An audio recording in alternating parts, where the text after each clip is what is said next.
old friend Monitor and Garraway are host right now to the very likes of Miss Marilyn Monroe. I wonder if I'm scared of you. Are most men scared of you? I'm not sure whether I should be frightened of you or not. No, nobody's scared of me. I don't know. I bet a lot of guys are scared of you, though, because you're such an institution now. Really you are. You're a kind of a national possession. Do you feel that you belong to the nation as a whole? I don't know quite what you mean by that. I live here. That'll do it very nicely. I heard you were smart, but I didn't know.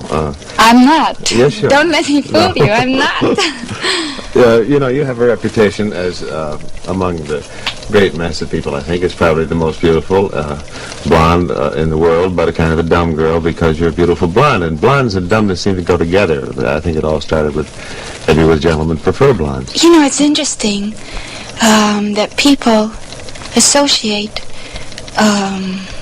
if you happen to have blonde hair, you know, naturally or not naturally, however, or if you're not out of shape in some way, you're absolutely dumb. I mean, you're considered dumb.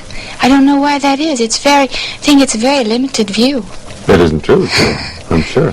Well, I mean, it doesn't matter what the person, what they look like, what color hair they have. Nonsense.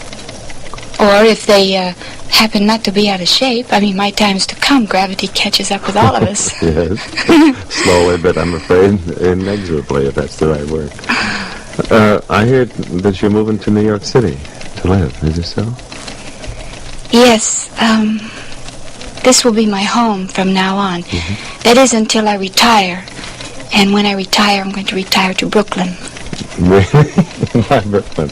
Oh, that's my favorite place in the world so far that I've seen. Sure enough. I haven't traveled much, but I don't think I'll find anything to replace Brooklyn. You're going to help our rating in Brooklyn about 9 points. Well, why is it Brooklyn? What happens there with you? Well, almost everything. I just like walking around. I think the view's better from Brooklyn. You know, you can look back over and see Manhattan.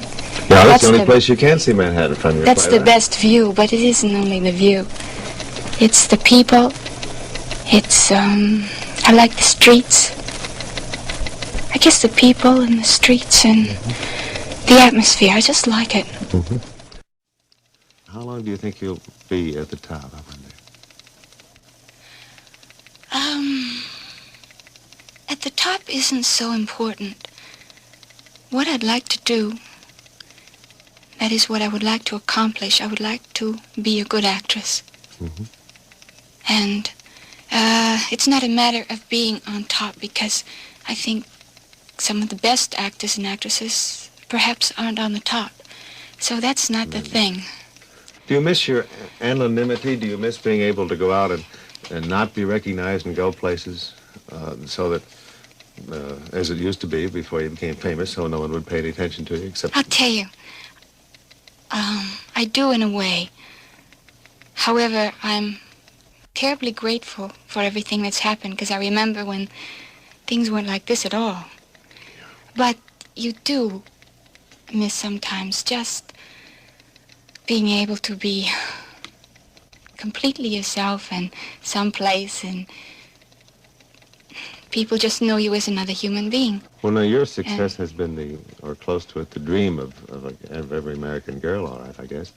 After you got what you want, did you want it?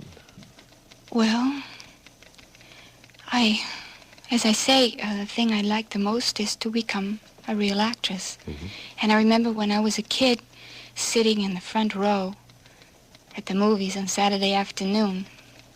And I would never come out of the movie. They'd have to come and get me, I'd sit in the front row. And I think how wonderful it would be to be an actress and so forth. But I didn't really realize about acting, except I appreciated what I saw. Bad, good, it didn't matter. I enjoyed it very much, everything that I would see, anything that would move on the screen. However, I think I realize more and more the responsibility. And it is a responsibility, and as I say, I would like to be a good actress. Good night, Marilyn. Bye-bye. It's a pleasure meeting you.